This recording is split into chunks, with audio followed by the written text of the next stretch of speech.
usimamizi wa udhibiti katika sekta husika.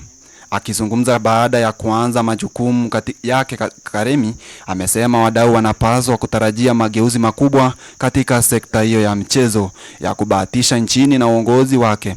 Amesisitiza kuwa umuhimu wa kuimarisha ufuasi wa sheria, uwazi na utendaji unazingatia uwajibikaji.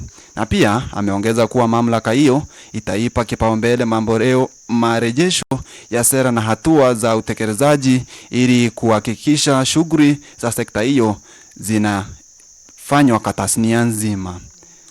Na tukisonga mbele ni kuwa serikali imetangaza kuwa wakopaji wa Hustler Fund wamechelewesha kurejeshwa mkopo yenye dhamani ya shilingi bilioni 12 kuchukuliwa ili kufuatilia shughuli ya changamoto za urejeshaji wa mkopo huo. Kwa mujibu wa mamlaka ya mikopo ya mafuriko, huo imeunganishwa na nambari za kitambulisho cha taifa badala ya kadi za simu ili kuongeza uwajibikaji wa kuzuia matumizi ya shilingi bilioni 71 pekee zilizorejeshwa, wakitoa wito kwa wanufaika kutimiza wajibu wao wa kurejesha mikopo hiyo ili kuendelesha mfumo huo kwa mzunguko.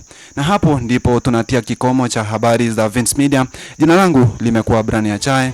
Endelea kutufuatilia kwa mitandao yote ya kijamii ikiwemo Facebook, Instagram, WhatsApp, TikTok